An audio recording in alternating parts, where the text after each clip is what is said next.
The movie begins in 1989, where a car race is taking place. After a while, one of the race cars stops for inspection. The man inside the car is Jack, who talks to his son Dom and asks another boy named Jakob to check the car. Jack warns Jakob to stay away from the people around there because they're rude and troublesome. A little later, Jakob finishes checking the car and Jack returns to the race. Unfortunately, it doesn't seem to be his lucky day. His car crashes badly, completely shattering into pieces, and Jack is killed in the accident. Dom watches his father die right in front of his eyes, a traumatic moment he can never forget for the rest of his life. The story then shifts to the present day. Dom is now grown up, has a young son, and lives peacefully in the countryside with his wife Letty. They're enjoying a quiet life when some old friends come to visit. At first, Dom pulls out his shotgun because he thinks someone has come to attack him. But his friends laugh and ask if this is really how he welcomes guests. If you've watched the previous Fast and Furious movies, you'll recognize them as Roman, Tej, and Ramsey. Dom asks why they've come. Roman explains that Mr. Nobody sent them a message saying that Cypher had finally been captured. However, while she was being transported, the plane carrying her was intentionally crashed, allowing her to escape once again. Since Cypher escaped, Ramsey says they need to investigate the crash site, but Dom replies that he's retired now and no longer does this kind of work. He walks away,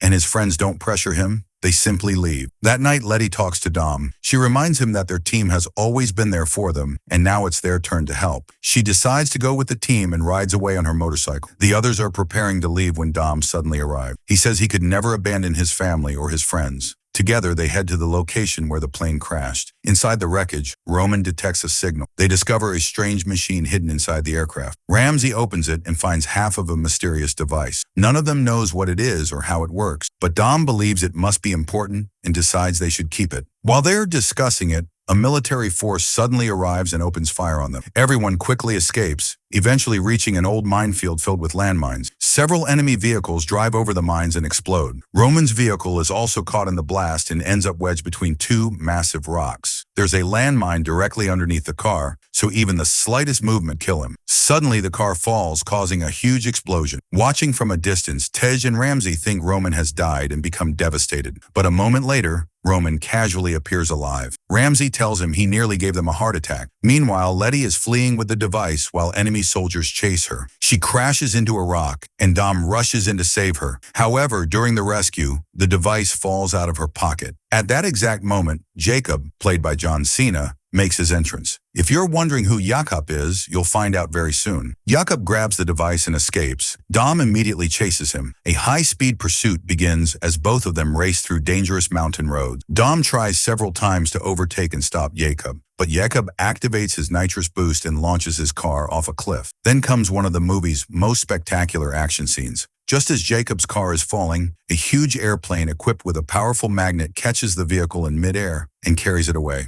Everyone is left completely shocked. Afterward, the remaining enemies surround Dom, but he skillfully maneuvers his car through them and escapes with his life. Later, Mr. Nobody's agents pick up the entire team in an aircraft. Ramsey says that Mr. Nobody must have had an important reason for sending them because he would never risk their lives without a good cause. At that point, Letty asks Dom why he never told them about Jakob. Since Dom stays silent, Letty explains that the man who stole the device is none other than Dom's younger brother, Jakob. However, the two brothers haven't spoken to each other in many years. The story then flashes back to the day after Jack's death. Jakob is also present. The following day, Dom meets a man who speaks badly about Jakob. He even accuses Jakob of being responsible for their father's death. Hearing someone blame his brother makes Dom furious. He brutally beats the man, breaking his arm. Because of this incident, Dom is sent to jail. While Dom is in prison, Jakob comes to visit him, but the two brothers don't exchange a single word. Jakob quietly turns around and leaves. The story returns to the present. Jakob gets off a plane and meets a wealthy, highly advanced man named Otto, who is actually a powerful dictator.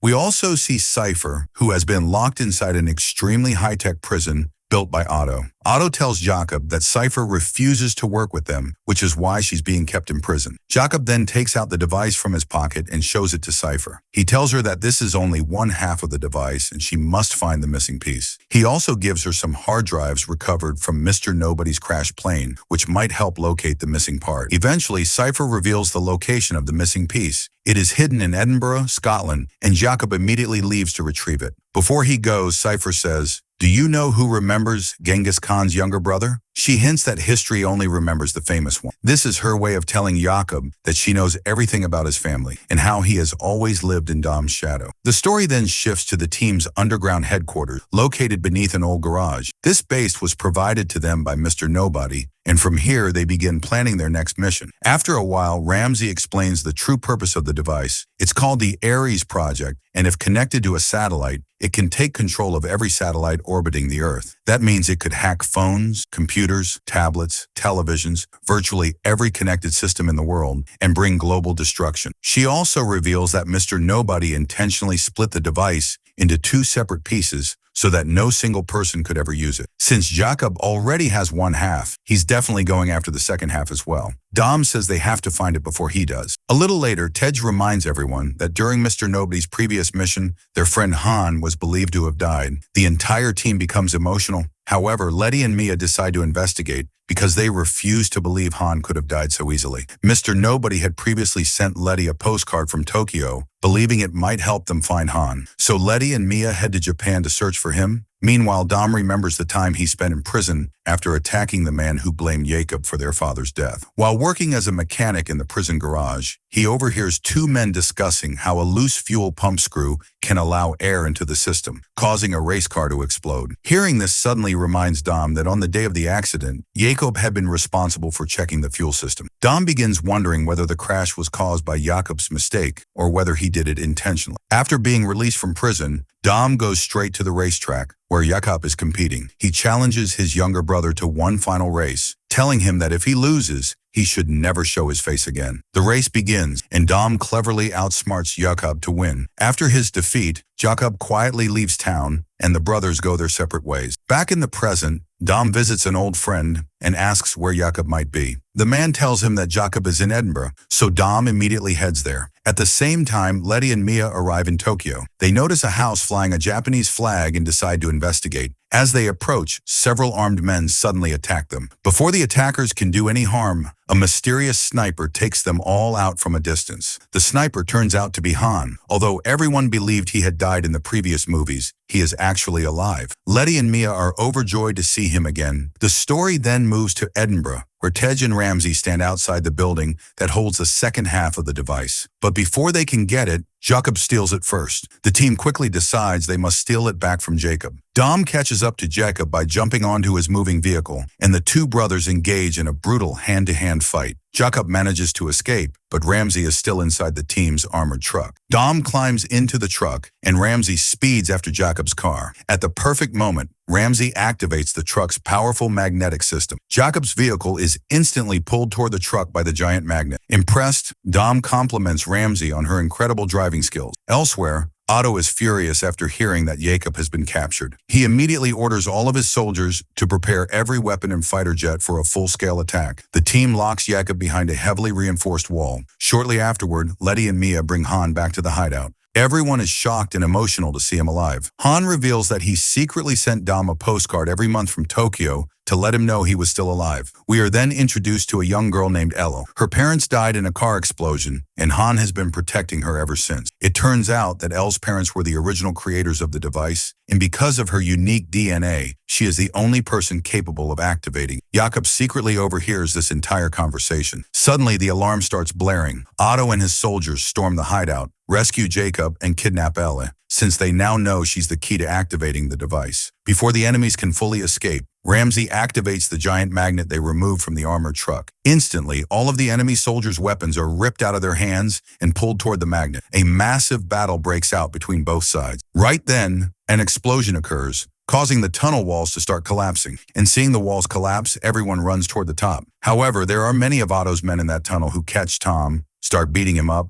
and throw him into the water below. A little later, we see that Ramsey has saved Tom, though how could Tom die anyway, since he is the main hero? When Tom regains consciousness, Ramsey tells him right there that to use the project device, a private satellite will have to be launched. She says they will have to stop their satellite in space and their army down here. Tom then says that you guys are going to space now. On the other side, we see that Jakob and Otto together have launched the satellite and used the device to combine both parts. Meanwhile, we see some of Otto's men taking two very large trucks. One truck has the device, and the other truck has Jakob and Otto. Jakob starts controlling the device using the satellite. Right then, Tom sees Otto, and seeing him, he commands his men to stop them by any means necessary. On the other hand, we see that Roman and Tej have set off for space. They travel to space in a car fitted with massive nitrous boosters. After reaching a certain altitude, they turn on the nitrous, and a little while later, they are outside the Earth. Seeing this view is extremely fun, and they become very happy. Down below, we see Tom, his team, and their vehicles using the magnets fitted in their cars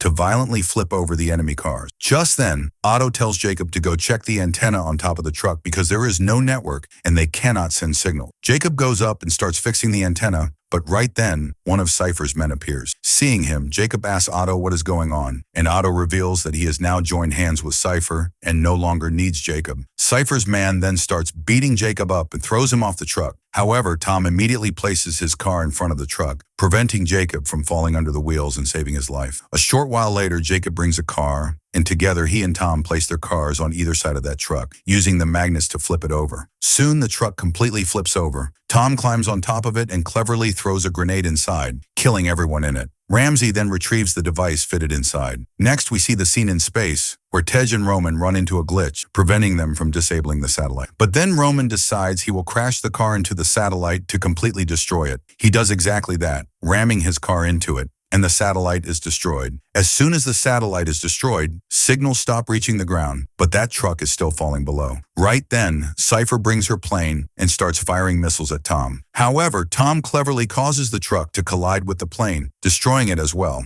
Afterwards, Tom hands over a key to Jakob, saying it was given to him by his favorite close friend, and Jakob takes the car and drives away from there. Here we see that Tej and Roman find a space shuttle, with the help of which they return to Earth. Now, friends, a twist comes at the end. The plane that collided with the truck was actually a drone being flown by Cypher from Otto's factory, meaning she is still alive and will likely pull off a new stunt in the next installment. The story ends right here. If you enjoyed this video and want the next part, be sure to comment next part below. Thanks for watching.